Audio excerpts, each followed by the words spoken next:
recorded. There we go. We can see the presentation full screen and everything. Perfect. And the meeting is recording. All right, Jason. So whenever you're ready. There we go. The presentation full screen. Perfect. And the Hello, everybody. This is Jessica McClanahan. Here, I'll turn my video on really quick. Oh, maybe not. Yeah, Kayla, we can't turn our videos on. Never mind. I won't. Give me a second. Sorry. No, that's okay. But your He's virtually presentation, waving. your presentation seems to be working, Jessica. Perfect. Well, I'll just launch in then. Okay. Good morning, everybody. For those of you that don't know me, my name is Jessica McClanahan. I'm a principal engineer in our engineering and infrastructure planning group.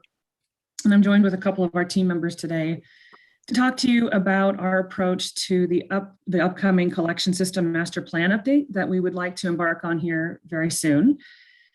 So we'll just kick it off here with a little bit of background about master planning in general, some more specifics about sewer, and then some more specifics about the public involvement approach that we're here to talk to you about today. So first of all, a little bit of background on master planning. The city does quite a few master planning efforts for the various infrastructure that we have. So you may be familiar with some of the plans that were recently adopted or about to be adopted.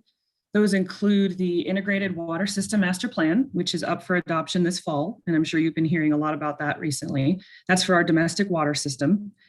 The Transportation System Master Plan was updated and adopted in 2020.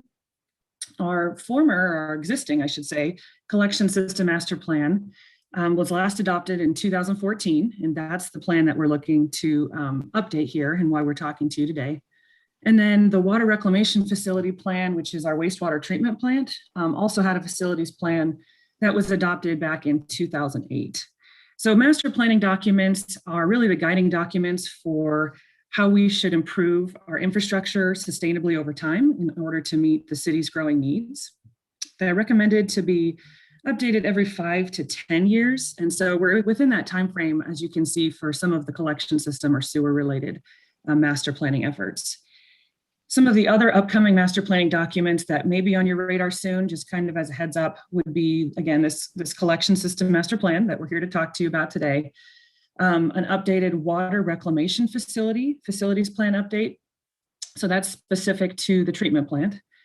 And then a water filtration facility plan update. That would be the domestic water treatment plant, and also a stormwater master plan. So all of these will be coming up in the next couple of years. So just wanted to get them on your radar.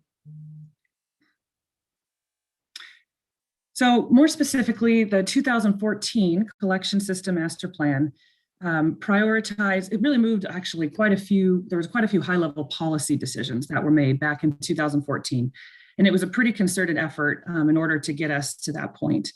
So some of the main points that we focused on and were able to get agreement on and move forward with were prioritizing a gravity system. So that's using gravity pipes instead of pump stations and force mains. It also identified one central treatment facility. So that's our what we call our WRF, or our water reclamation facility, that's out on the east side of town. But there was also a pretty major effort to make these decisions, policy level decisions, through the use of an advisory group known as SIAG, or the Sewer Infrastructure Advisory Group. We're not looking to engage or put forth quite the same level of effort as SIAG was, 7 years ago, just knowing that we've really moved a lot of those big rocks and made those decisions already. And we'd like to instead build upon that momentum and utilize this forum of the Community Building Subcommittee to kind of act as that advisory group and then engage stakeholders as necessary along the way. I'll also mention that part of our collection system master plan update would include a new public facilities plan. We also adopted this. So we adopted this in 2014 with the collection system master plan. And again, we updated it in 2018 when we did the UGB expansion. So this plan is an Oregon land use required document, and Damien can speak more to that as we get further into the conversation, but just know that that's also a part of this master planning effort.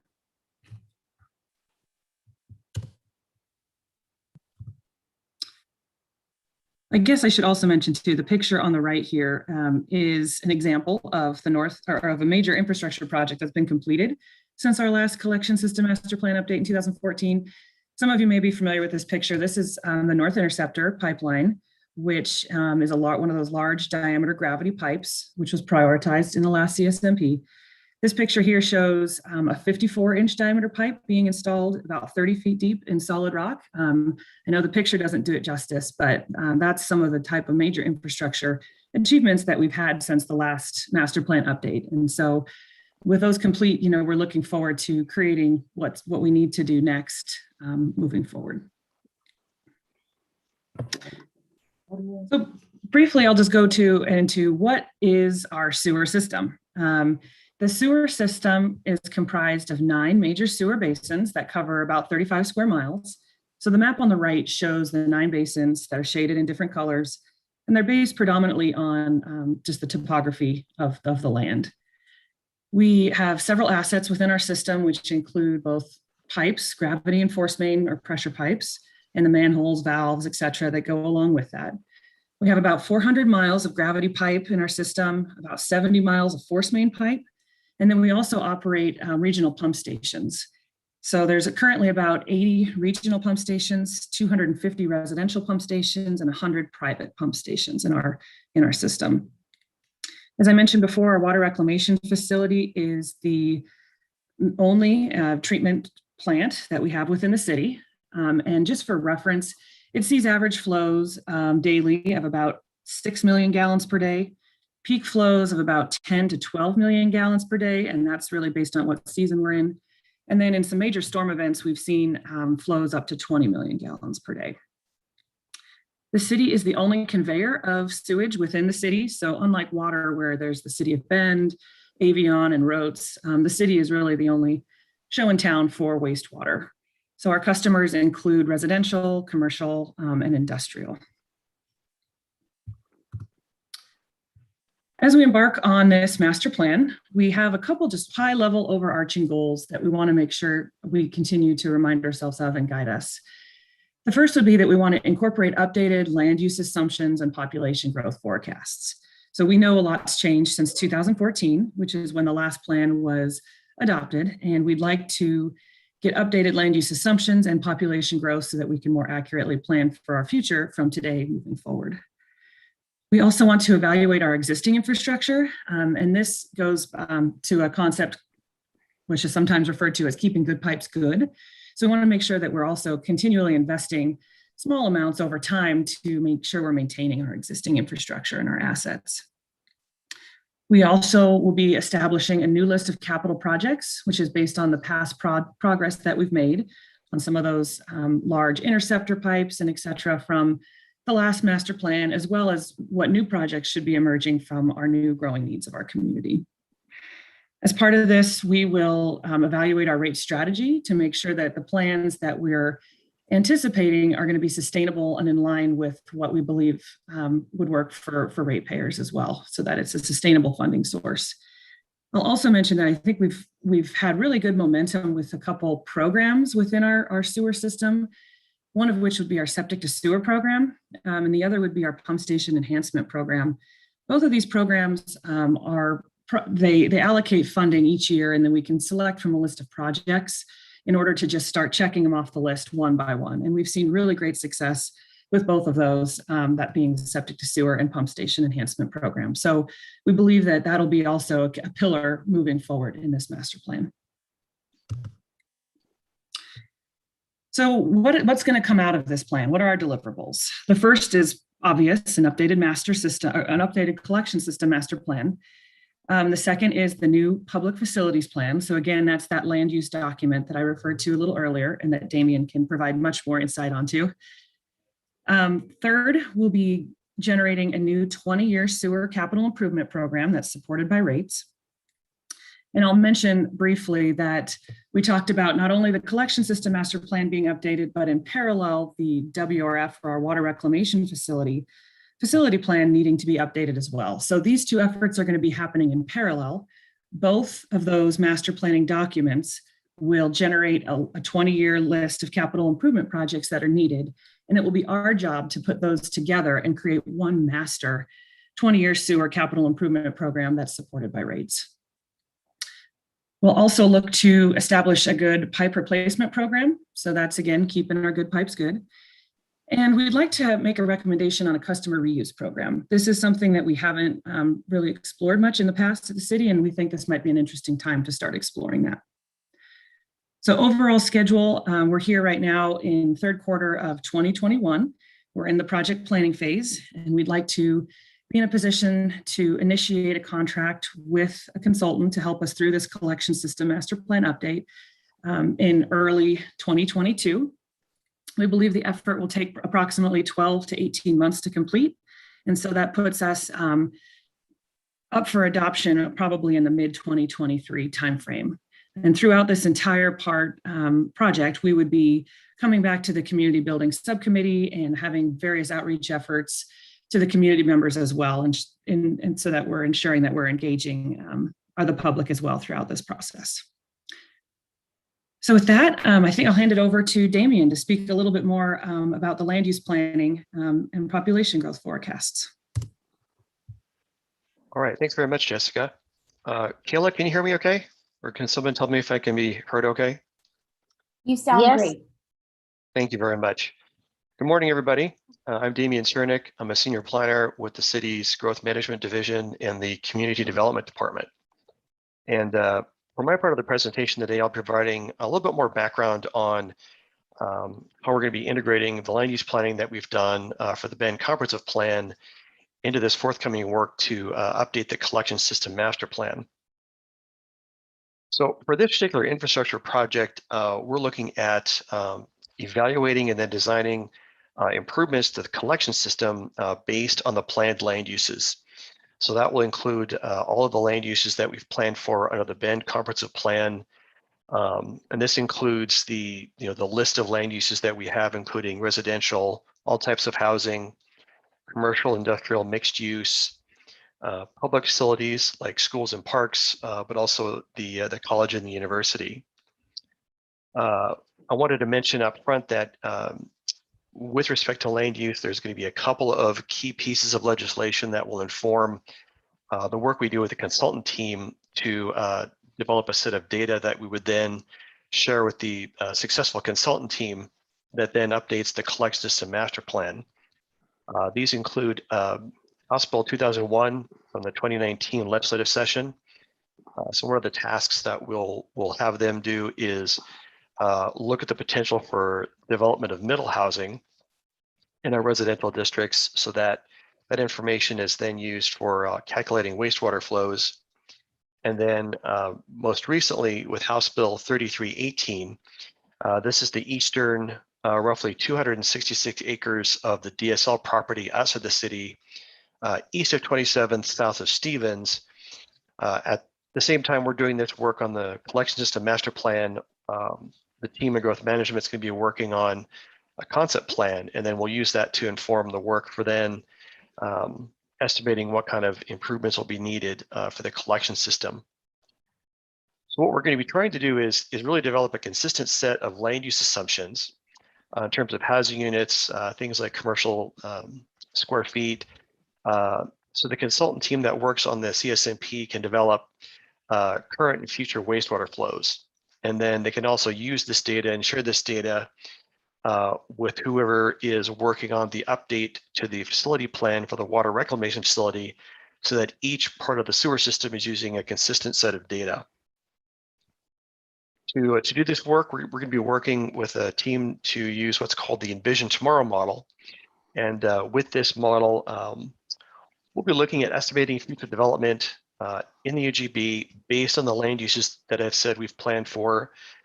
So we can estimate based on an individual parcel's size, location, what will be allowed by the development code in terms of numbers of units, a building footprint, how much area might be taken up by parking. And then that data then informs the analysis for how much wastewater will be generated by these different land uses. So I think that concludes our really work on the background behind it. I'm going to turn the presentation over now to Jason Sewer to go into a little bit more depth on the public outreach part of the project.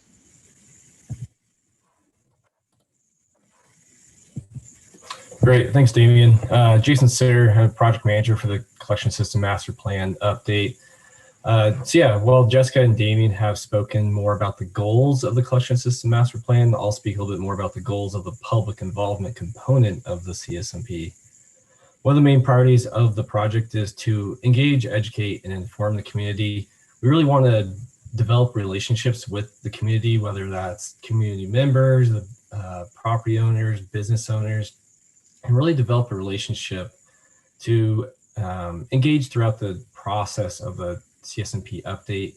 We want to build a relationship built around transparency, accurate information, very timely information, and making sure that anybody that wants to have a influence on the project is able to, and also has access to the information as we are developing it. We do want to utilize the community building subcommittee to formally consider staff recommendations and provide project guidance. I'll speak to that a little bit more specific later on. As Jessica said, we really do want to leverage the framework of the CSMP that the CSMP adopted in 2014, really that gravity first approach along with the single treatment plant. There was a very robust effort back in 2014, and we do want to just continue that. And then last but not least, we are definitely wanting to align the project development with city council goals. The two main ones I will point out here are the transportation infrastructure. Obviously, this is the sewer system, so this is an infrastructure heavy project. But then I also do want to highlight the environment and climate component of this. Wherever possible, we do want to implement strategies of the Community Climate Action Plan, and that Jessica mentioned about the reuse component of this, and this is an opportunity that we thought is appropriate to really explore and see how we can incorporate some new strategies. The overall why are we here today is because the CSMP project proposes to utilize the community building subcommittee to serve as the advisory board for project direction and input on key project decisions to shape the future of the city's collection system. So in 2014, we did have the 27-member SIAG committee, a very robust process. And a lot of that framework that was developed back then, it has been continued forward. And so we just want to build upon it and really provide an update to the collection system. We have had a number of great projects been completed since then, and do want to continue with the momentum that we have established.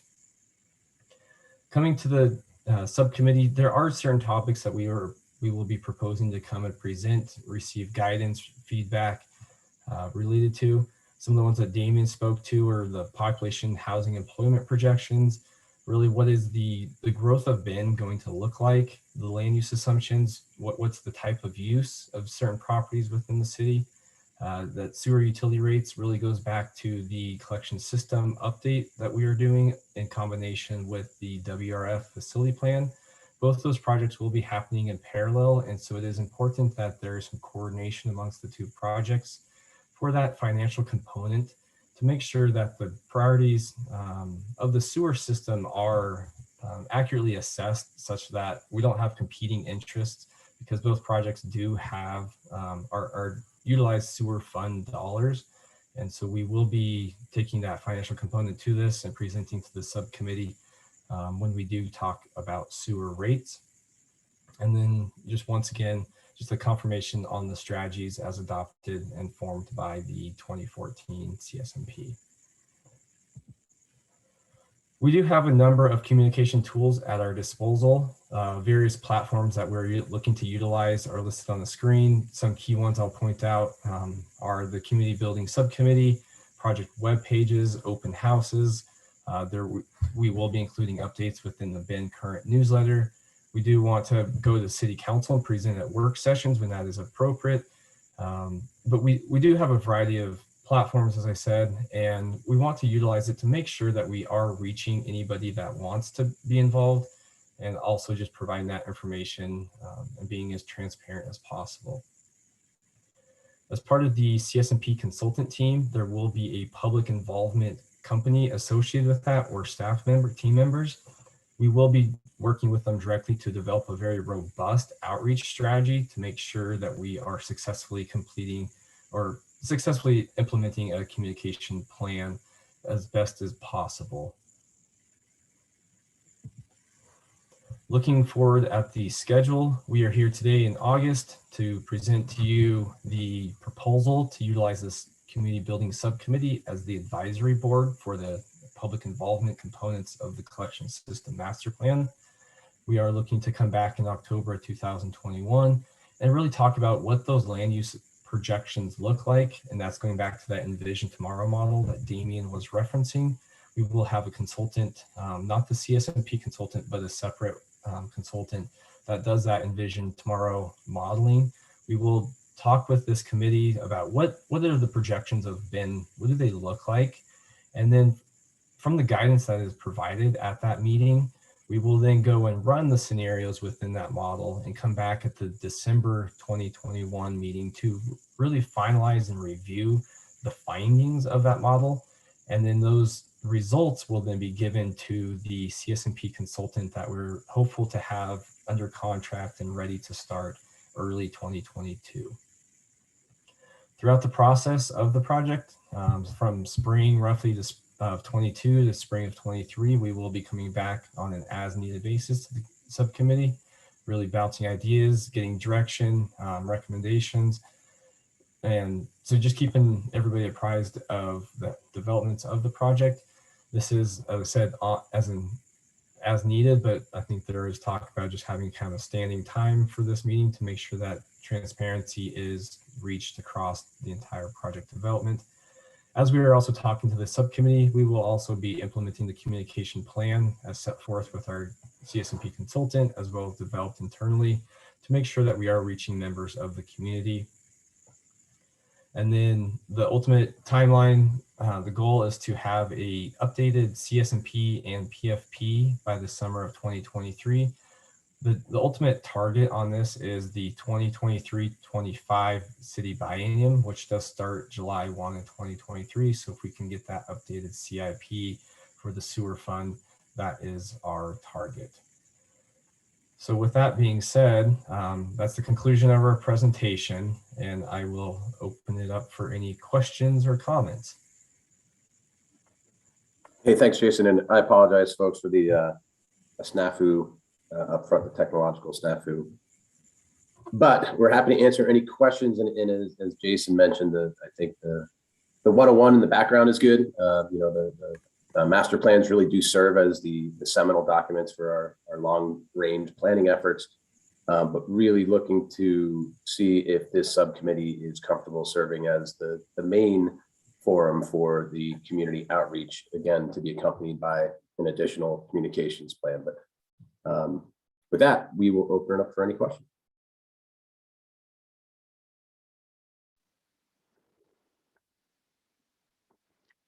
Good morning, Jessica, Jason, and John.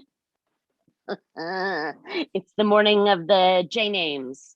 So I will just say I'm kind of surprised and maybe disappointed that we are doing this just 7 years after that big SIAG effort, and you know, even fewer years since the UGB update. But we just can't stretch this thing to the 10 years, you know, on that recommended 5 to 10 year update. So are we just growing too fast? Yeah, I think that the rate of growth that we've seen, and then, you know, we just had this surprise from the legislature with another 200 acres to add to our UGB. You know, I think that in such a fast growing community, more routine updates to your master plans to support your growth management efforts, your facilities planning, your infrastructure planning. That's why when we did the CSMP through the SIAG process, there was really an emphasis on a more routine update of these, because when we did the CSMP in 2014, I think it was, it had been years and years and years. So there was just a lot of antiquated information, not working off of the most recent data. And so that's the reason why we're suggesting we move forward with this process currently, because as we all know, Bend continues to grow at a rapid pace, and we would like to be out in front of it as much as possible. But Ryan or Damien, if you have Yeah, be happy to add. Yeah, it's a great question, Barb. And, if you 10's a worst case scenario in a slow growing town, right? So that's what you'd maybe schedule out. But also keep in mind, if you remember the schedule that Jessica shared, if we initiate this now, it won't be back in front of you for adoption till 2023. So we'll be at 9 years in between our CSMP plans if we initiate this now, because it just doesn't take a few months to do, right? It takes a good 12 to 18 months from start to finish for this level of a planning effort. So we will be close to 10. I just hate to see if we don't initiate this for another year or 2 years, we'll be closer to 12 years in between these plans, which again, it's just too long given our level of growth. Thank you very much. One thing I remember was the state does not allow us to plan outside of our UGB, right? Is that, honestly, as far as that goes, it's just, is that something we maybe want to keep on our state legislature eyeballs, that there could be a tweak to this? Do you remember that? Do you know what I'm talking about? Definitely. Counselor, if I could take a shot at answering that question for you. You're correct that state law does not allow the cities to extend sewer service to areas outside of an urban growth boundary. There's very limited circumstances in which that's done. As an example, if there's an area that's suffering from a health hazard where maybe due to a high water table or a failing community system, that can be done. And so, as part of our work on the CSMP update, we're going to be holding the UGB as it is today, and then looking at what that growth looks like within the boundary, so that this is really focused on making sure we've got the infrastructure system sized appropriately. And then, roughly at the start of the next biennium, after we've completed a number of council goals regarding our inventory of buildable lands and housing and needs analysis and economic opportunities analysis, we'll then be in a position with an updated sewer plan to then see how we best accommodate growth, whether that's through rezoning inside the UGB, expansion, or some combination of the two. Yeah, but we've got some inventive ways to consider potential expansion areas without actually putting them in our planning documents. So, okay. I mean, we don't officially do it, but behind the scenes, we're well aware of what the next thing might look like. And, if it means we put in a larger size pipe near the current urban growth boundary, there's ways that we can kind of plan for that indirectly without actually providing sewer service outside the UGB. Thank you. Thank you, everybody. That's exactly what I'm, hoping for. I completely understand that we can't deliver service, but that inability to plan, kind of, especially in our city where we're just, boxed in, we know where future growth has got to be. And it seems like, we should be able to do that planning effort. And so, thank you guys. I guess I'm just really hoping that, the work on this makes the next UGB expansion a little bit easier, that the kind of research that goes into these plans maybe can be used for more than one of them. Isn't land use projections kind of the same as buildable land inventory? Well, it's a key component of it, and you're really, in terms of the long range land use planning that we do, a lot of it stems from our infrastructure planning. But then you have your buildable lands inventory, you've got your residential land needs, you've got your economic opportunities analysis, and all these things are supposed to mesh together so that you're planning your entire community to meet the growing demands. And I think starting with the population projections and then your infrastructure plans that are going to serve potential land uses, I think that's really the key to it. And I think best practices in a fast growing community is to continuously have this stuff up to date so that your next UGB expansion isn't such a gargantuan task like we did last time. It's a smaller incremental adjustment. And to your point, yeah, we have goal 11 to contend with. We can't provide service outside of the UGB. We can't necessarily plan for that stuff, but Ryan mentioned we've got creative ways to test the system. And what we did the last time was kind of stress testing. Just say, hey, just for fun, let's assume we have 25% more growth in these various areas. What does that do to our system?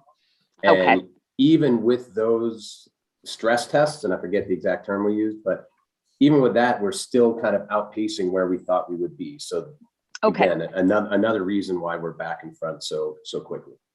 Okay, well, you said what I wanted to hear. I am, as you probably remember, a great supporter of our land use system, but I also think that the last UGB update was a heck of a lift.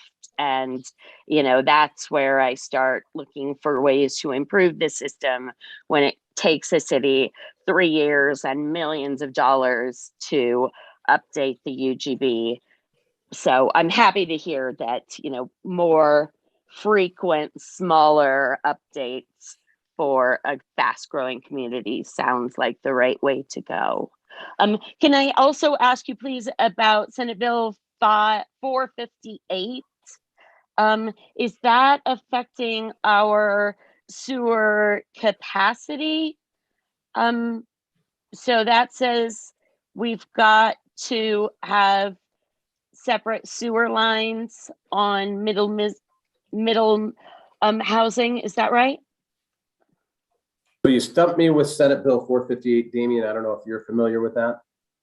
I can start answering that question for you, Councilor. So Senate Bill 458 created a set of uniform standards to allow division of land for the specific purpose of developing middle housing. For example, like attached single family duplexes, triplexes. And so I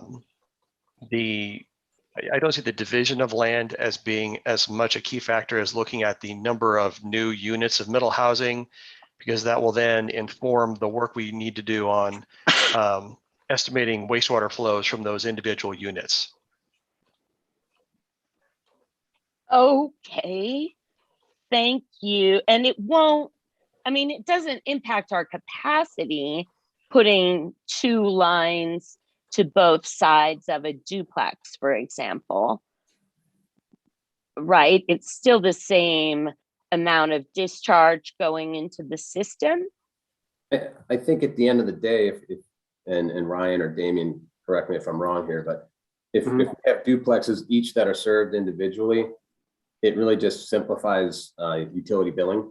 That way you can bill each unit versus billing a duplex, and then the owner of the duplex has to figure out how to split that up amongst tenants. So I think it's a simpler way to bill individual units for the actual use of water and the assumptions that we make in terms of what makes it from there into the sewer system.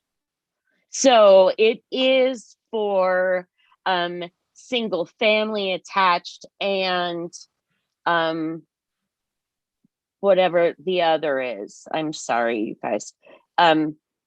So it seems to me, obviously, if 2 different households are owning both sides of a duplex, then obviously they need separate sewer lines.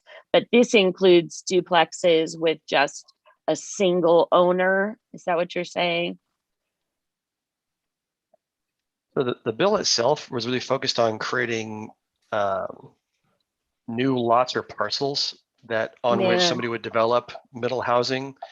What's going to be more critical for the engineering team that develops the CSMP is to know, have some kind of estimate about how many different types of middle housing we could expect, whether it's duplexes, triplexes, fourplexes, attached single family. So then they can then use that, have that data then for the engineering team to then estimate how many gallons per day of wastewater each unit is generating. Okay. Thank you. Thanks, everybody. Nice to Hey. see you, Damien. Long time no see. Damien, I have a follow-up question, and maybe you mentioned this and I missed it, but I know we're gonna be doing our housing needs analysis. I think we have to do that by the end of next year. So, and I'm looking at this timeline of getting a final land use model by the end of this year. Should we be waiting, or did you say that we're gonna put that in place and then update it when new work comes in on the HNA? I just want to understand a little more about, because it seems to me like we want to have the best land use model after we are potentially doing that housing needs analysis. So. Well, thank you, Counselor. I think I should have mentioned that more or done a better job explaining that. So the work we're doing right now will be for the primary purpose of informing the work that needs to be done on the collection system master plan. As we're doing this work, we also will be continuing our work on our housing capacity analysis. And then I think starting early next year, starting work on the economic opportunities analysis. So what we'll be doing with the CSMP is getting the work to a certain point so that the engineering team can then have that and you start using it for generating forecasts of wastewater flows. And then GMD, the gross management division, will then pick that up and then expand on that so we can look at our capacity of the UGB for both housing and jobs and have that as part of the key data for our housing needs analysis and then economic opportunities analysis. And I think if memory serves me, and don't quote me just yet, I think Ben's schedule is to submit the completed housing needs analysis by 2024. I think by the end of 2024. Okay, for some reason I thought it was next year, but okay, so it sounds a little bit like we need a little work on this to inform the work over here that then can kind of feed back into this. Okay, that makes sense. Are there additional questions? Well, I just did a little confusion because I thought the same thing as Melanie, that update is include, or that I guess it's more research than update is included in our goals for this biennium, is why I thought that, yeah, it had to be done sooner than 2024, but either way.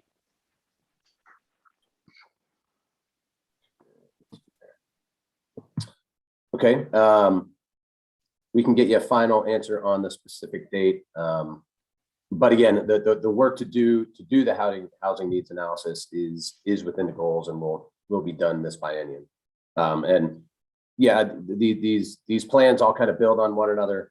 And I think the goals that you have your major general assumptions consistent throughout all the documents to make sure that they're consistent. And so we've been pretty successful doing that over the years.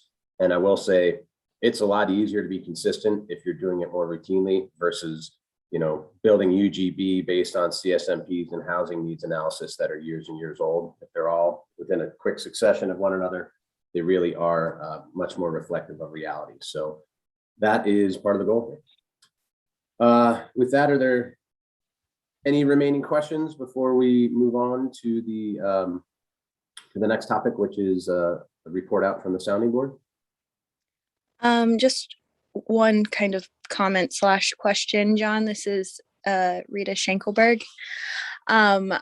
So what we're kind of saying is that this is a huge push to have a strong strategy as we kind of move forward. And so what are kind of the direct impacts right now is just that, like, council is planning and being intentional, and it's just happening kind of in the background, or are there going to be like direct impacts to the community currently? Does that make sense? Direct impacts in terms of what? Yeah, so like, service? Yeah. So if we get behind on this, I think, and I'm just playing out one of probably a whole bunch of different scenarios that could play out in front of us, and Ryan and Damien, feel free to jump in, or Jessica and Jason. For instance, if we're not out ahead of this, and we're working with the developer of the DSL property currently, and then we just had that legislative adjustment to the UGB where we'll be doing the master, well, I guess the concept planning for that property. Conceivably, if we're not accommodating all of that potential area, all that potential population, and looking at the needs of it from the infrastructure side of things, especially on the sewer side, we're kind of shooting ourselves in the foot, because versus having systemic approaches that actually serve that area, we'd be stuck kind of scrambling for, do we have a pump station here? Do we have smaller pipes feeding to this pipe? And so really getting out in front of that before the development occurs, and knowing that we will have, a lot of folks call them trunk lines, we call them interceptors, knowing that we have interceptors in strategic locations throughout our community that can be relied upon for future growth. That's how we avoid those impacts of having to scramble with a solution that probably isn't in the best interest of the community and the ratepayers over the long term.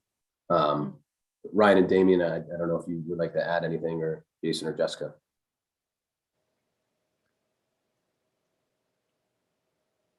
Sorry, I muted myself. This is Ryan. Yeah, I'll just throw in, Rita, another good example is, it was highlighted the success of like the septic to sewer program. So we have a lot of aging septic systems in town. Many of them get to the point where DEQ and the county just flat out says, sorry, you can't fix these anymore. So we want to continue to build on that kind of stuff and really make sure that the city is set up well to help folks out. When they get into these situations where they're just kind of in a pinch, and there's going to be some fundamental, decisions that this plan is going to help us kind of point towards. Some of you may remember when we were building the Southeast Interceptor, instead of taking a right there by the hospital and then eventually building the East Interceptor, we took a left and we built the aptly named Stubby line to tie into our existing system. And at the time, we estimated that, once that was complete, we're going to buy ourselves, maybe 5, 7, 10 years, depending on the rate of development. Well, part of this plan is going to be really looking at that rate of development and the forecasted growth. Worst case scenario is we just get into a pinch in a part of town and we're forced to come up with a solution, like John said, that's not optimal. Or even worse than that, we have to say our system is full here. We can't take any more flows. And of course, none of us want to do that. We don't ever want to use the moratorium word or anything like that, because we didn't do our job to plan for this. So we're just really trying to make sure that we don't run into those issues with the residents, and we do provide the options they may need on an individual level and on a larger community housing need level. Thank you both. I think it's just important, as we're kind of from the community side, explaining that these plans are proactive, and that we're hoping that there will be smoothness as we move into the actual implementation. Yeah, great point. Yeah, well stated. Thank you. Yes, very good point. And we get a little too technical and sometimes forget some of the overarching themes that should be accompanying these conversations. Yeah. So I appreciate that. So before we move on, I just want to confirm with the members of the subcommittee that you're willing to use this forum for the main component of our public outreach over the next couple of years or so. And again, it would be accompanied by a more detailed public outreach strategy with a variety of strategies to do that. But again, just looking for that confirmation so that we can check this one box off the list of things to do and start thinking through the other components of the planning efforts. Yes. Sounds good to me. Sounds good to me. Thank Same you, here. folks. Appreciate it. Thank you. So with that, why don't we move on to the sounding board? And hey, Susanna. Hi. I made it. Yeah, sorry. Okay, so I'm going to hand it over to Susanna Silver, and she will walk us through an update of the sounding board efforts to find strategies to house our neighbors here in Bend. And then we probably will have time at the end for public input. I see 1, 2 members of the public. So we would have time for comment after Susanna's presentation and the Q&A that accompanied it. So for that, take it away, Susanna. Great. Thanks, John. Thanks, everyone, counselors. So Today, I'm just going to give you a brief update of the progress that the sounding board to house our neighbors is making on providing a package of code amendments that will allow different shelter types citywide. So it's really timely that we're doing this today. I think because of all the discussions going on with managed camps right now. And just to clarify, Carolyn Egan is working on identifying sites for a managed camp to help provide a transitional space for our houseless populations, or at least some of them. And those would go in under the authority from House Bill 2006 that the legislature passed this past session. That's almost like a super siting bill. And so the work that the sounding board is doing will provide the framework for different shelter types in various zoning districts following the expiration of House Bill 2006, which is June 30th, 2022. So the work that we're doing right now is to create a more permanent structure for these type of shelters, if that makes sense.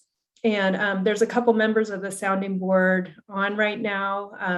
Scott Winters from the Planning Commission is on the sounding board, and then Barb Campbell is as well. So anytime you both want to chime in on the presentation, just go ahead and feel free. And Pauline Hardy from Senior Planner and Planning has been helping me a lot with this, as well as Elizabeth Oshel from the City Attorney's Office. So Pauline, feel free to chime in if I'm missing something. Can you all see my screen? Oops. Yeah, but it's not in presentation mode yet. Yeah, okay, where's the little wine glass? Okay. So let's see, let's move on here. So we're just gonna keep this a little bit brief and high level. We're going to discuss the sounding board progress on our code amendments, talk about timing for community review of the code amendments, and then just receive your input.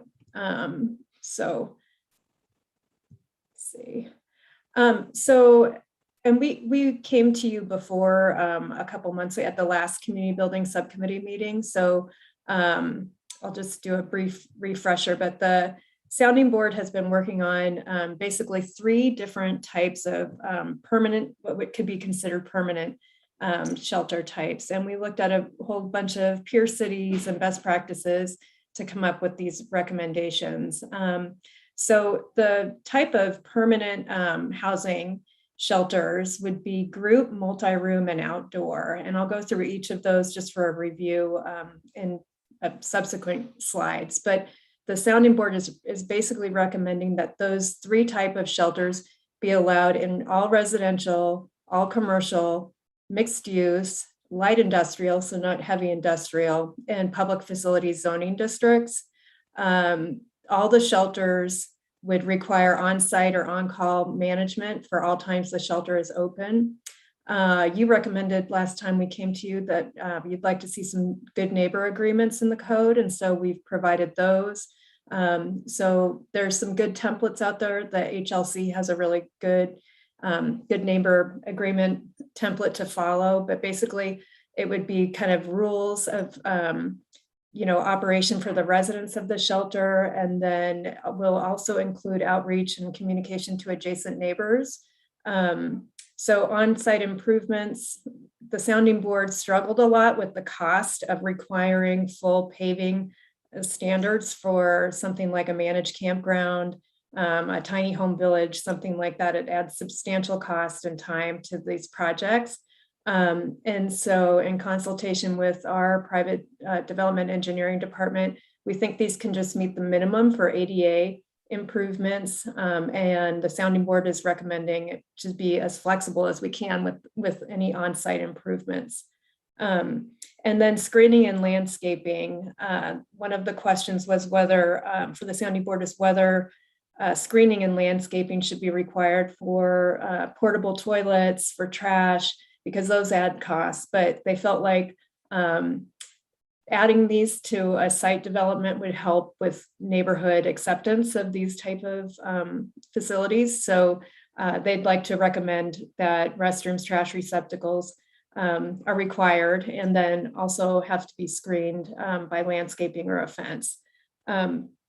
But the shelters are exempt from new landscaping and on-site multimodal circulation requirements that just are standard. Any type of new development would be required to provide. So there's a little bit of a balance there. In addition, the sounding board looked at temporary shelters. So, when we have like the smoke shelters or the heat shelters, winter warming shelters, they're all permitted through an emergency order from the city manager. And so part of our code amendments would codify the ability to put a temporary shelter for emergency in residential, commercial, mixed use, light industrial, and public facility zoning districts. These wouldn't need to go through a land use permit. I'll explain more in a few slides. And then in residential districts, the sounding board wanted to recommend the ability for someone, a homeowner, to do what we're calling a hardship shelter. So in the code right now, we have the ability for someone to do a medical hardship shelter. It's a temporary use permit, and it allows either a manufactured home or a mobile home to be put in somebody's driveway, and they need a doctor's note to do that. And it's for a period of a year, and it can be renewed every year. And it's for a family member, a relative, to be able to live in the unit. And the sounding board would like to broaden that, and I'll talk about that in more detail in a sec. Barb or Scott, do you have anything to add to this? You can unmute if you want. No, and I apologize. I missed the last meeting on this. I did send in the email about kind of recommending the screening of the trash receptacles and restrooms. So I'm glad that made it in there, and I'm glad there's some leniency in terms of the type of parking required, not having it need to meet the kind of typical standards, asphalt standards. So yeah, and I couldn't find anything for the last meeting, so I haven't been able to, I don't really know what happened on that one. But yeah, I think over the course of our meetings, we've been pretty successful in nailing down the intent of what this, what the sounding board is focused on, and coming up with some viable solutions to make these projects work within the community. So I'm happy with it so far. Great. Same here. Thank you, Scott. Good job. It seems like, a whole lot of work, and then it's 1-page summary of the sounding board, right? Oh no, it's much more than that. Right? And then just to make sure I'm getting this right, so the shelter that we have there by Mart, that would have been a hardship shelter, but now it's a group shelter. Is that correct? Because it's open year round now, it's a permanent group shelter? It would qualify as a group shelter. Let me go ahead and go into this more, but it wouldn't have been a hardship shelter before. Let me go ahead, and since we're actually, okay, group shelters. So yeah, the low barrier shelter would qualify as a group shelter. So a group shelter is basically, one room. It could be with, movable partitions and things like that, but it's what you think of for a low barrier shelter. So an example in town is the one on 2nd Street, and then Shepherd's House also is a low barrier shelter. So it doesn't have to be a low barrier shelter, sorry, but it qualifies as a group shelter. And so the sounding board recommendations for that is that the maximum number of beds be determined by building code standards for occupancy. So they didn't want to put any maximum number of people. They wanted to base it more on the size of the building. And in all honesty, our land and construction costs they're so expensive. It's probably not super likely that we're going to see a brand new building built as a group shelter anytime in the near future. And so most of these are going to be going into existing facilities, maybe underused gyms or a church, something like that. And so basing it on building occupancy gave the most flexibility, the sounding board felt. So if I have that wrong, Barb, you let me know. And then parking is based on a ratio of 0.25 spaces per bed. So the low barrier shelter went in, did it go in under House Bill 2006, John? Do you know? I think it went in, or how did we do that? The low barrier, yeah, that was through 2006.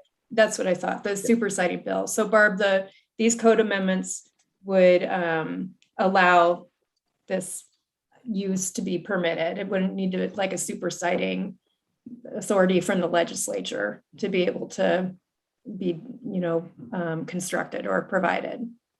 Does that make sense? It does. Thank you. And I'm sorry if I was chewing in your ears with my fancy new iPod, my little ear pods. No worries. Okay. Okay. And you weren't. Good. I Thank couldn't you. hear it.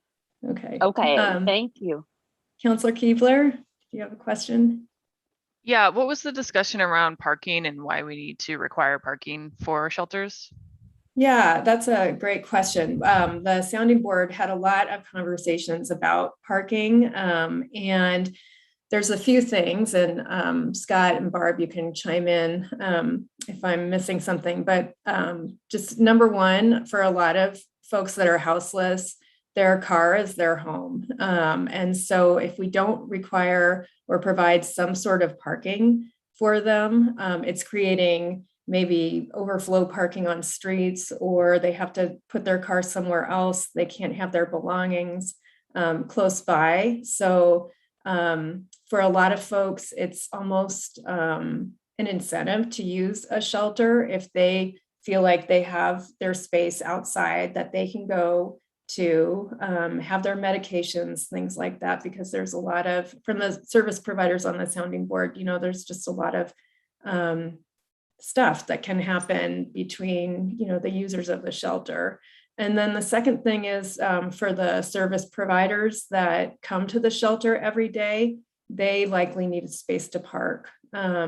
So there was a big discussion trying to be cognizant of not providing just an overflow of parking, but we based the 0.25 spaces per bed just roughly on what like Bethlehem Inn provides, or what the low barrier shelter has out on 2nd Street, something like that. So it's a place to start, but we can certainly, this will end up going to out for public review, and then to planning commission, and then to city council. So this may change. Sure. Yeah. I guess just my perspective is,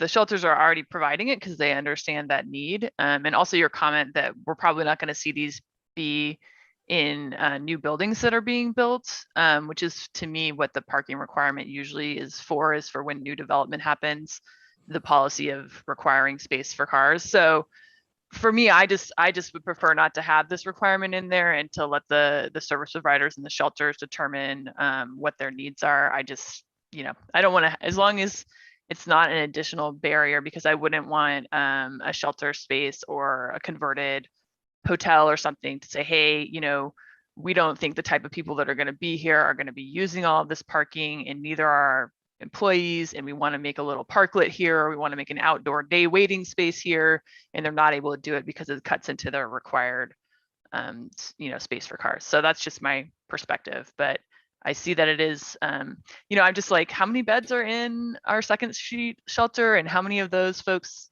come with a car every night? I totally understand, like, if someone has a car, they want a safe place to park it, and sort of, to me, that seems like a different policy objective than a parking minimum. It's more of our safe parking,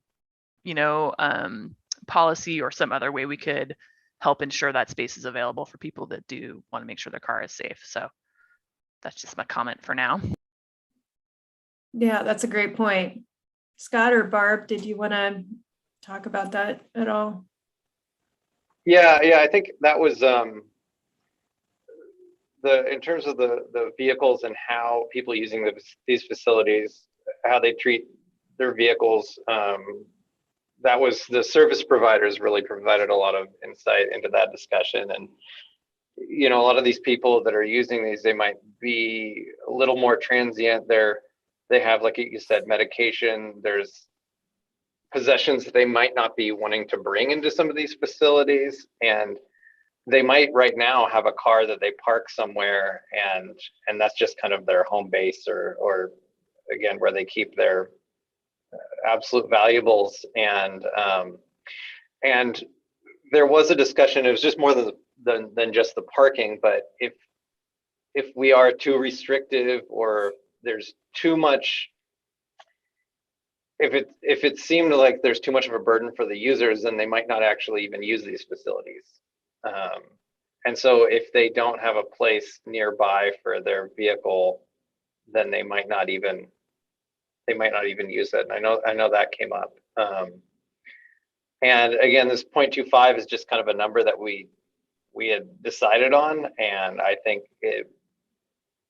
we'll probably continue to talk about it and nail it down. And I think that's one of those things that really, it kind of goes beyond, it goes beyond our scope, and really the service providers are the ones who are the experts in terms of how these facilities are used, and how often these cars, or how many, I guess, users would have these cars. Because a lot of them are just, they said they find a car for a few $100s, and that's like their secure place to put a lot of their stuff. And they wouldn't, looking at the image here, they wouldn't want to bring all their possessions inside here.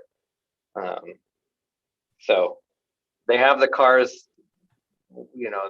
providing a place to put them near where they'd be sleeping is ideal. But yeah, Melanie, I do understand where you're talking about. Some of these facilities with huge bed numbers. We don't want to require supermarket style parking for them.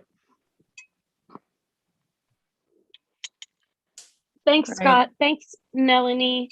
I would say agreed. I'm one of the people that is advocating for a minimum number of parking spaces.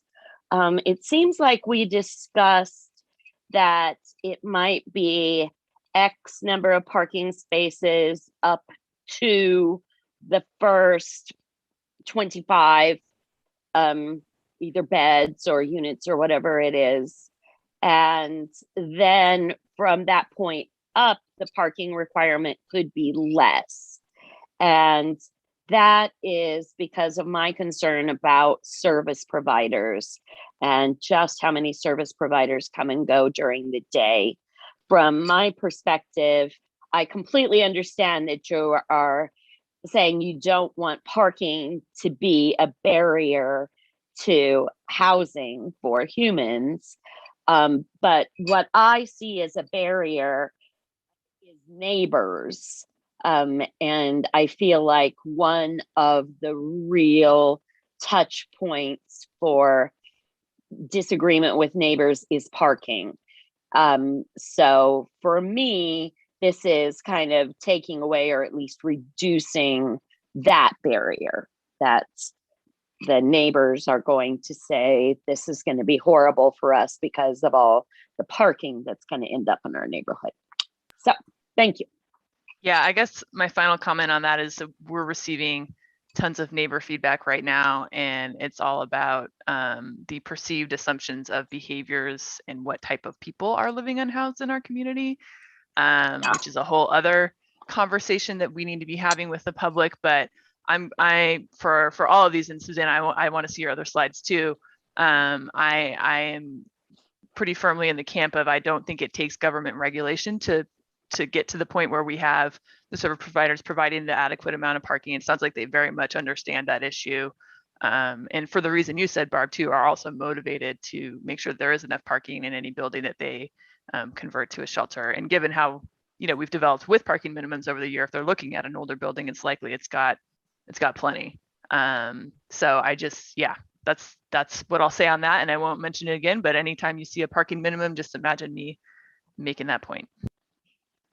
You are firmly planted in my imagination. Thank you, Melanie. Those are all excellent points. Yeah, definitely. Parking was one of the hot issues we mulled over quite a bit. And Barb, you're right. We did do kind of the graduated parking beds for outdoor shelters. So I'll get to that. But it is something that we could think of, for a future one. I will say too that there's a member of the sounding board that's done a lot of like women's shelters and things like that in Portland. And they do not require any parking for those. I mean, the service providers kind of figure it out. So yeah, it's a hard balance. So anyway, appreciate your input on that. I was just going to add, I think parking. So we had a couple items, parking, and then also maximum number of units or beds were brought up. And in terms of how those two things, we wanted to put some kind of a number on it, just because. So for instance, like maximum number of beds or maximum number of units, there's a few different types of shelters we're talking about. Having a number on there, even if we wouldn't reach that number, it was something that, as Barb was pointing out, kind of community engagement or outreach. We wouldn't want someone to think, oh, you can have, here's this facility going in down the street from you, and it could have this unlimited number of people in it, even though that's not realistic. We did try and put a number to some of these items in order to not kind of have the public freak out about it. But the numbers that we chose, we thought we were kind of erring on the side of removing those barriers or having as little barrier as possible. It's kind of a balancing act. I mean, if you say no parking, then people might freak out about, they might think a worst case scenario that's never going to happen, kind of thing. Right. Seems to me that sort of happens no matter what we do, but I appreciate the point, Scott. Yeah. So I just wanted we skipped to group shelters just because we were talking about that, but for all shelters, this is not inclusive of what they can provide, but it just is providing the allowance that shelters can provide these things. So, if the adjacent property owners don't get upset when they might see some of these amenities. So meals and dining areas, clothing, laundry facilities, showers, daycare, case management services, and information or referral to other community resources, overnight and daytime accommodations, kennel area for pets. And then, we have our safe parking program, which allows, you can have up to 6 cars provided in a parking area. So some of our churches have taken advantage of that.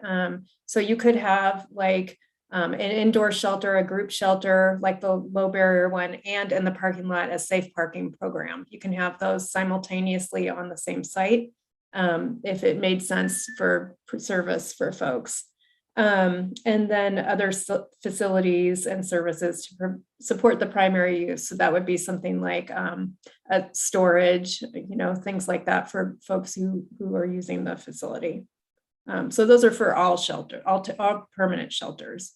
So just specifics for the different shelter types. We already talked about group, but the sounding board for outdoor shelters is recommending that the number of units or spaces for each person or family be determined by the site size.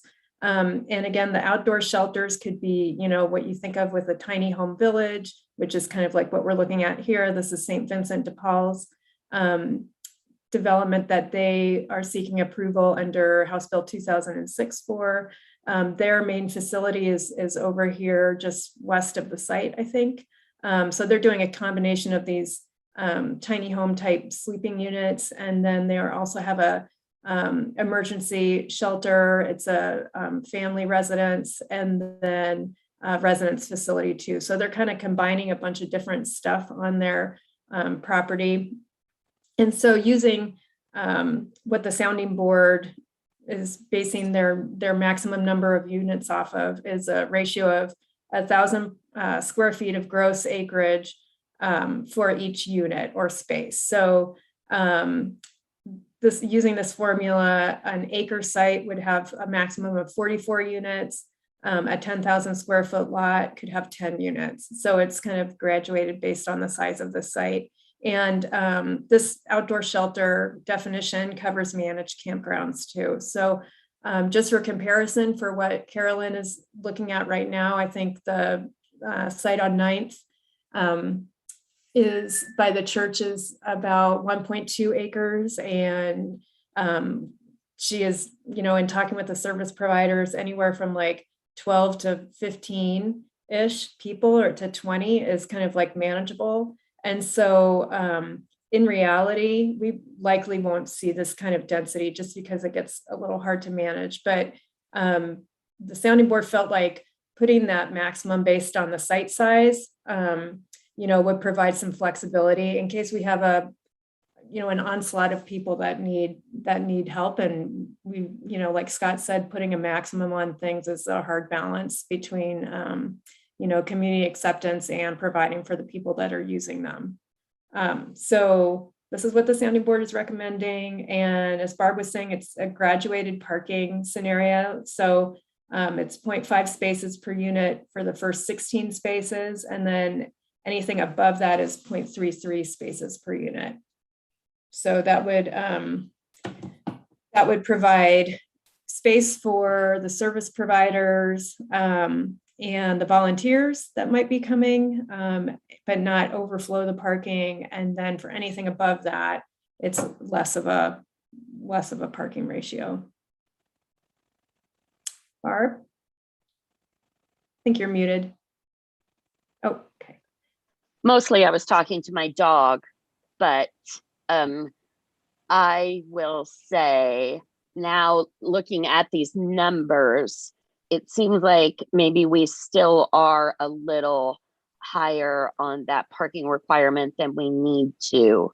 I would think we might be able to drop down to the 0.25 spaces per unit. The same as we just discussed on the previous slide. For the whole thing? Well, no, I still do like, the first few, there's kind of a minimum number. But looking at this, I wasn't thinking that 8 was the minimum number of parking spaces. 8 right now in this discussion seems like a lot of parking spaces for just 16 units. Mm-hmm. So I'm sorry, I'm the one, complicating this, wanting, but I'm with you 1,000%, Melanie, on we get objections no matter what. There's no code or plan that's going to just slide through easily. These are problematic with the community at large. So yeah, so there you go. I already said it. Okay, anyone else have input on any of this? The sounding board also, Eric Tobiasen is on the sounding board, and he was recommending 0.5 spaces per unit based on his experience with Veterans Village. But yeah. And then back to Melanie's comments of, specifically kind of things she would like to see instead of parking, like a little parklet or something like that. I feel like you still have that ability if there are extra parking spaces. And I would hope that more facilities take advantage of that ability to have folks using the safe parking program on some of those parking spaces. And I think that's where we agree 100%, Melanie, that the users of the particular site are going to be the best judge of how much parking they actually need. And, you know, if they come to us and said, we think we can put 2 RVs, you know, put RVs on 2 of our 8 parking spaces, I think we would just be able to say that's great, you know. Yeah, Susanna, I like the determining it by kind of the acreage per unit. I think that's a good way to put some sort of understandable cap on, you know, how many units might be on a site. Okay, anyone else? Counselor Schenkelberg, I can't see your hand or anything, but just unmute and chime in if you have anything. I'm just currently kind of listening. I kind of on Counselor Campbell's comment, would we be able to at an already at a site, would we be able to do a safe parking program at a shelter site? Would that be, or would that be like a double code? I guess I'm asking this question, not really knowing how that kind of all would work. Yeah, no, it's a good question. No, you could do that. You could co-locate, a safe parking program with a different shelter type, with a group shelter or a multi-room shelter if you wanted to take up some of the space. So yeah, if we required parking, I guess that would be, you know, and somebody wanted to do a safe parking program, that might take up some of the required parking. So yeah, that's something to think about in all of our parking requirements. Yeah, and then kind of as I was talking to Counselor Perkins, she was talking about how in the safe parking there is kind of these very specific insurance requirements, and would a shelter be able to hold the multiple insurances required for those multiple types. And we're probably just getting too far into the details with this, so you don't necessarily, I'm just posing it as like a question that could be answered, or maybe something to look at in the future. Yeah, that's a good point. I can talk to Elizabeth Oshel about that. That's beyond the scope of the development code probably, because the safe parking's in the Muni code, but yeah, we can check that out. Yeah. Okay. Thank you. Yeah. Okay. Thanks. Oh, I also Go wanted to ahead. point out, I think this is illustrative in this plan we're looking at is one of the things to try and mitigate some of the parking cost.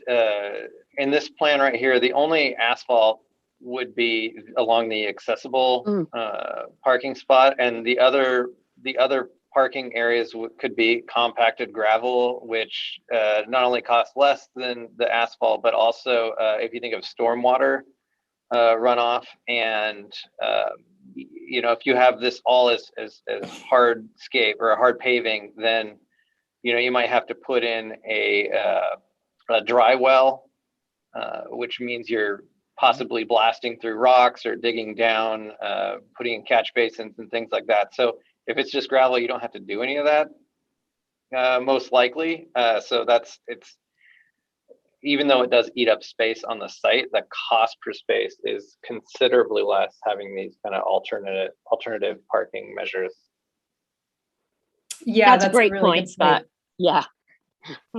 And is that what is contemplated in the code right now, is to not require that paving? Okay. Yeah, so just like the ADA spots, the minimal ADA spots would be paved, and then the driveway would actually need to be paved, just to keep gravel off the right of way, and then also an ability to make it ADA accessible. One of the conversations we need to have internally and stuff the sounding board brought up last time at the last meeting was the idea of not requiring off-site improvements for shelters. So that would be sidewalks, street improvements, alley improvements, things like that. So that's something we just had our meeting last week, and so I haven't had time to really like dig into that. So I think over the next 4 weeks, definitely before we go to our next sounding board meeting, and then before Planning Commission, we'll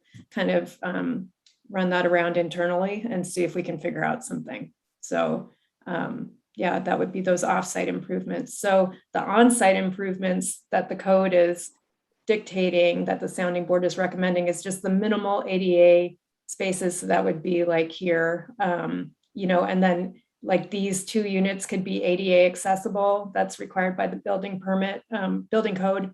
And then this aisle could be paved, but the rest could be hard packed gravel, something like that. So yeah, just to cut down on cost. So moving on, oh, this is kind of the concept of the managed camp. This is from Medford's managed camp. It has 120 spaces. So just kind of, these can be very flexible in what they look like and what they would require. So yeah. So we talked about the group shelter and the parking concerns. Yeah, we'll note those. So multi-room shelters. Pauline, did you want to talk about these or you want me to keep going? You're doing great, Susanna. Okay. Okay, Pauline has helped me a lot, so I don't want to like hog the thing. Let's see. So multi-room shelters are basically like what you think of with hotels. So Bethlehem Inn and then our Project Turnkey type models where it's an existing hotel and we're turning it into transitional shelter type things for the houseless. So the sounding board went back and forth quite a bit on trying to figure out the maximum number of bedrooms to, you know, kind of give an upper limit for maybe community members based on the different zoning districts. And so what we ended up with is something really similar to, this is a totally different model, but our density formula for micro units. And then the sounding board recommended that we factor in that 50% density bonus for affordable housing. And so without going through the complicated math, this is basically per gross acre, the maximum number of rooms that you could have by zoning districts. So in the RL, it would be 24. So much smaller. And I should say too, that these multi-room shelters are not only hotels and motels, but they're also, you know, we have a whole bunch of service providers that have existing homes, almost like foster homes for folks, for transitional housing for women and things like that in our existing neighborhoods right now that might have like 8 rooms in a house. And so those would fit under this as well, these multi-room shelters. So you can see the numbers go up as the density per zoning district increases. And then high density residential would have a max of 258 rooms. And commercial, light industrial, public facilities, and mixed use would have the same, 258 rooms. So just for perspective, I think Bethlehem Inn has about 170 rooms. So they would fit into these calculations. And then, yeah, I'm trying to think of other Project Turnkey. We just purchased, I think that has like 70 rooms, 68, something like that. So that would fit under this model as well. And we also don't have any maximums by zoning district for hotels and motels. So, you know, somebody could build a gigantic hotel and not have to have a you know, bump up or a maximum ceiling for that. But we are proposing 258 rooms for these higher density zoning districts. And then parking at 0.25 spaces per bedroom. So one thing the sounding board really, and the service providers, we talked about a lot is just, you know, you can have a bedroom and it's not just one person going in there. It might be a family. So instead of a maximum number of people, it's based on rooms. So any questions on that? Anything to add, Scott or Barb? No. Okay. Do these maximums seem reasonable? I don't think we'll ever reach them. Yeah. It's just, it's a number to have a number, I think. Yeah, I couldn't imagine a 200, if you had 2 acres having 500 units. No. Yeah, they're pretty high. Eugene's, by comparison, their higher density ones are like 400 rooms. So, yeah. Okay.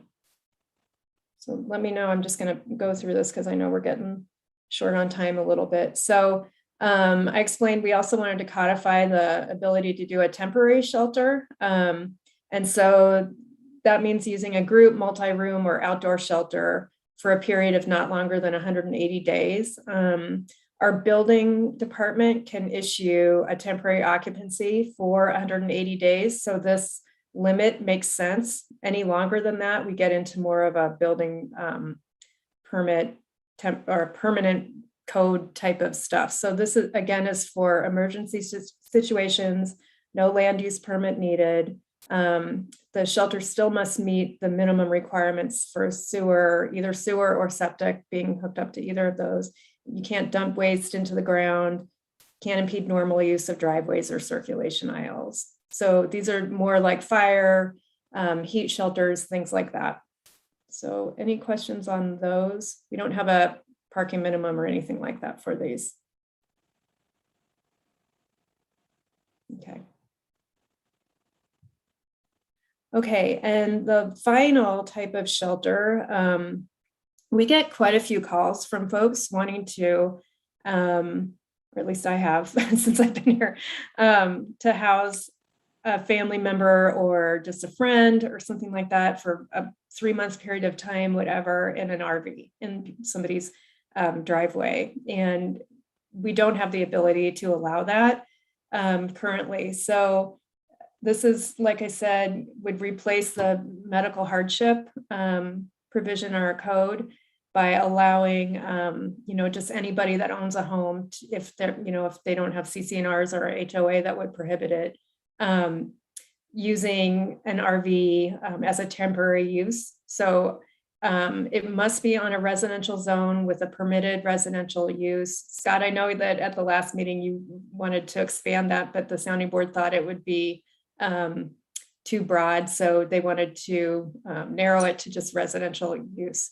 So a residential zone with a permitted residential use, it can be a manufactured dwelling, manufactured home, or manufactured structure, or an RV or mobile home. So no permanent foundation, and then no tents, yurts, anything like that. Still have to obtain all required electrical, plumbing permits, things like that. Has to be connected to a septic or a sewer, or have on-site tank that is regularly emptied. You can't dump it in the right of way. And the permit is good for 1 year with the ability to renew it 2 additional times. So the sounding board really talked about how long it takes people to find housing here when they are in a state where they just can't find anything. Things are so unaffordable. And so thought a year would be a good time limit for this. They don't need a doctor's note or evidence that, they're a victim of a wildfire or anything like that. They can just do this. So, so do you all have any input on that? Susanna, I know the Portland area has something like this. Was that looked at when considering how to put this code together? Because I can't remember if they had, if it could be for longer, as long as it was sort of on the back of your property, or I can't remember what their rules were about sort of where the placement needed to be and if it was a more permanent allowed use. I'll look at that. Yeah, I know they passed that as part of their comprehensive amendment package. I'll go back and see how long that was for. And then Eugene has one as well, and theirs is a year. So yeah. Scott or Barb, any input on that? Nope. Okay. Okay, so I'll look into the time period. Oh, one thing the sounding board really want to provide is this needs to be not a full-blown temporary use permit. So we can call it out in our fee schedule and our development code. We'd like to still track these to see how many people are using them, but make it like a one-page application, $10, you know, something like that, that we can just kind of see how it's worked, our, you know, allowances and policies are working and how many people are taking advantage of it. But we don't want to make it onerous. And they also recommended that when they fill out the permit and it's approved, they get like a sticker they can put on it. So it's easy for neighbors to be able to see that it's been approved. So maybe it would cut down on code enforcement calls, things like that. So good ideas that we can easily implement. Yeah, just my question's along the same lines as Melanie's, of how, like, if humans need more than renewal to additional times, like, where is our flexibility to kind of support, knowing that our housing crisis isn't going to change anytime soon, and neither is our economic kind of impact. And just, yeah, like, if we're putting this limit on it, and yeah, are we, like, is it a Band-Aid? Is it supportive? And how do we kind of like weigh those pros and cons? Yeah, all really good points. I'll look into the year-long ability. We started out with 5 years, but then we're at a 1-year thing with the ability to renew 5 times or 4 times, I guess, and dialed it back a little bit. Pauline, do you remember the conversation? Yeah, you're right. I mean, we started at 1 year and then we started talking about how many renewals would be appropriate. So they ended up supporting 3. And then there was an interest, and correct me if I'm wrong, Susanna, to allow the homeowner to do this again, but to have like a gap in between. So, you know, they may have one relative or friend that needs this for a couple years. Doesn't mean that they can't ever provide this service again on their property. I think we put 6 months in there as a gap. So basically they could do it for 3 years and then have a 6-month gap and then do it for another 3 years if they needed to, for the same person or someone different. Yeah, And then, thanks. Mm-hmm. And then would there be a limit? Like, would the specific residents or specific house owners only be able to do it like twice, or would they be able to do it, you know, 5 times, as long as they're doing the 6-month breaks in between? I think they could keep doing it. So Okay. yeah, and it's really up to your recommendations. So yeah, Yeah. why don't I do a little research and come back to you with that? Maybe I could do a memo or something, just get that info to you before the next hearing or something. Yeah. Thank you. Okay, great. So that is it. So next steps, we're finalizing the code. We still haven't revised our 8 pages of code language based on the last sounding board meeting. So we need to do that and then send it around for kind of broad internal review. We've been involving different departments along the way, but now it's pretty tight. So the code is in a pretty good draft form. So we'll send that around. I've been working with Office of Performance Management to do some community education and community review of the code, proposed code through a story map where people can answer questions. They're embedded within the story map, and those answers will come back to me or whoever in a tabular form. And just on the proposals. So do you agree with the maximums proposed for multi-room shelters in these zoning districts? Yes or no? How strongly do you agree? Things like that. So it'll be interesting to see people's response. And it's probably more for community education than anything. And whether we've, whether our proposal is reasonable or not for all these code amendments.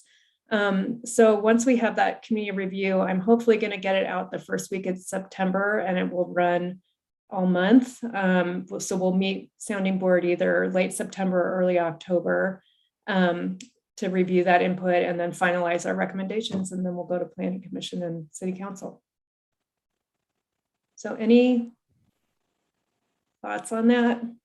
Hey, Susanna, so just on, I think having what you call is like a story map with some visuals and some examples, I think is really important. I would recommend talking to the service providers that are involved with the sounding board to have some stories of folks who would be living in these types of shelters, to have personal stories, and they could be sort of examples taken from real life, or they can, you know, just be a typical example of who it is that these are going to be benefiting in different ways, each type of shelter, to give real examples. Because and I'm just not sure about saying, do you think 258 is a good number, yes or no, versus asking questions like, if a shelter was cited in your neighborhood, what would be your concerns? Or having a frequently asked questions about drugs and alcohol, and, you know, behavior rules and trash and cleanup, and sort of being like, here's the frequently asked questions. Are there other concerns that you have that we could collect when you're thinking about, because that's what I feel like people living in neighborhoods, you know, can give us, is their impressions or their concerns about a shelter being in their neighborhood. And I think people are just, I don't know, it seems like asking them like specifically, do you think this particular maximum is the right number? You know, I don't know how people decide that, right? You know, because they don't build shelters, and they don't, you know, work in that area. So I just think somehow to get at, you know, people, you know, get general people's feelings about these, and also just what are concerns, because that's, we can talk about and educate about how some of those concerns might be mitigated, how some of those stereotypes might not be, that's not actually correct about who will be living here or what type of management it will have. I think it's a good opportunity to do that while collecting some of that input as well. Yeah, that's a great idea. We're doing some of that. One thing with the survey, and Mary, you're on the call, I might defer to you, but we can't really ask what are your concerns, just because of fair housing law, because we can't like revise the code based on community concerns about a specific population of people. So we're trying to be sensitive to trying to get input on the code amendments and proposals, with also not stepping into a violation of fair housing law. If we were to modify the code based on someone saying, I don't want these at all, or, you know, these need to have a 10-foot fence around them, which we're not going to do, but we can get into this gray area with fair housing law. So it's something internally we're kind of working through. Well, I don't know, I guess, Mary, can you explain that? Because we're asking for community input. That doesn't mean we're acting in a discriminatory way. And this whole code package is about helping a specific population. And when we put a survey out or ask for comments, we will get people saying, I don't want people experiencing homeless in my neighborhood, period. We're going to get that. So I don't understand how asking for input is us violating fair housing law. It's just the appearance that might have influenced us, or. Well, it's just how we word it. You're right. We do want to get input, but we're pretty careful. And there's techniques on how to do surveys in all areas. This is true in a lot of different questions when you're asking about diversity, equity, and inclusion. I've read ways of phrasing things that would not have occurred to me that you have to be careful about. So this is one of those. It's just the way we phrase questions so that if we did in some way react, our question wouldn't have looked like, you know, we were trying to get some sort of discriminatory intent.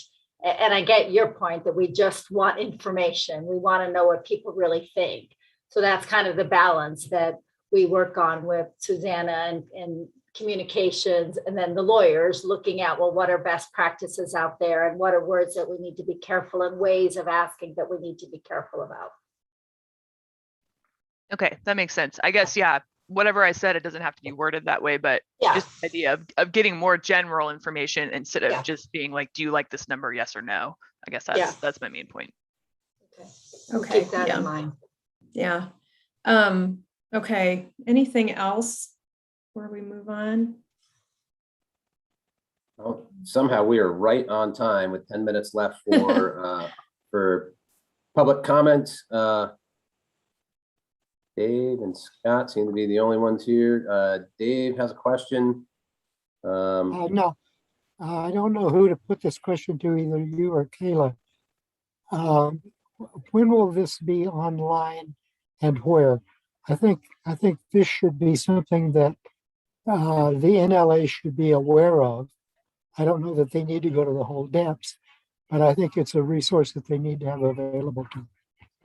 Yeah, so I'm revising the draft code, Dave, and I'll put it on the sounding board website, probably by Friday or Monday. So, and you know, Hans Jorgensen he's on the sounding board as the NLA rep. So just to point that out. So he's been really helpful informing me. And I will have the recording on the website hopefully this afternoon. Which website? I can send it out. It's the sounding board. Hold on. I think we're talking about two different things here.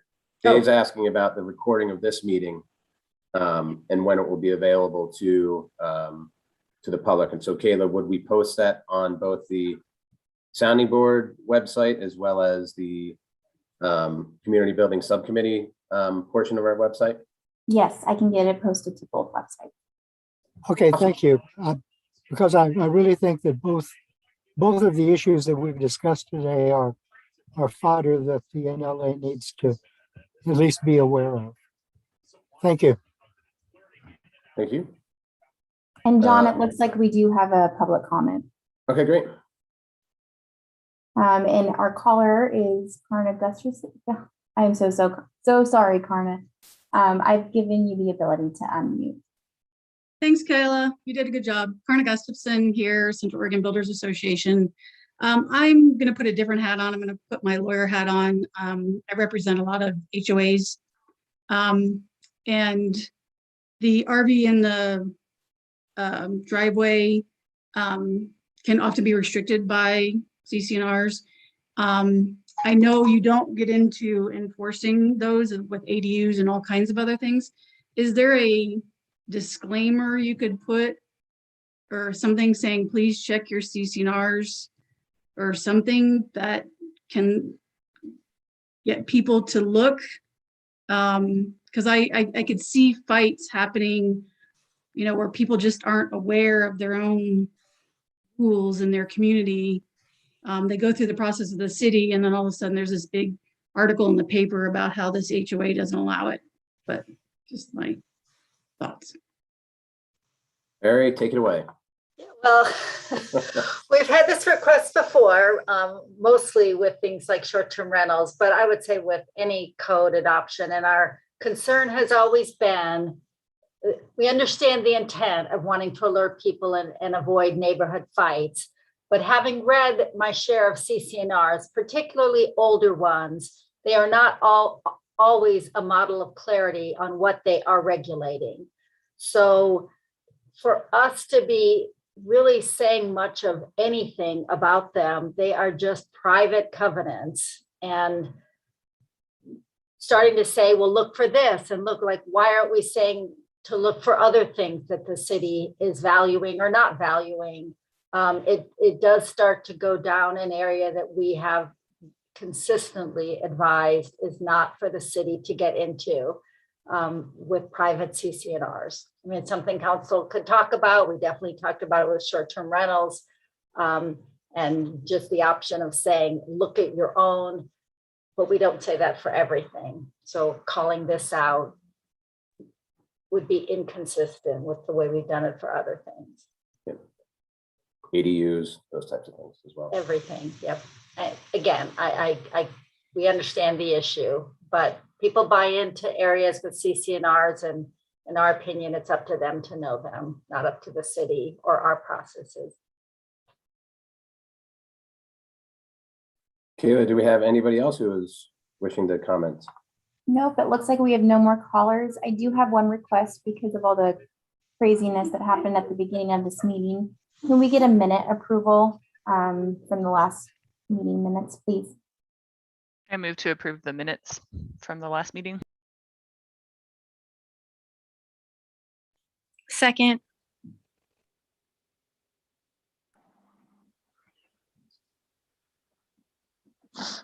Barb, are you good with that? Yes, I sure am. Thank you. All right. It looks like it's approved. Thank you. Great. Well, thank you, folks. I think that's, we got 4 minutes here left till the hour, but I think we've accomplished everything that we needed to do. So really appreciate everybody's patience. We are going to nail it next time with the technology. I can just feel it. Thanks for the feedback on the CSMP, the feedback on the sounding board. Definitely that the parking and the duration of temporary facilities is something that staff will dig into a bit deeper and bring back options. And with that, I think we'll call it a day, and we will regather in October. Thanks, everybody. Thanks, folks. Thanks. Have a good day. Thanks. Bye.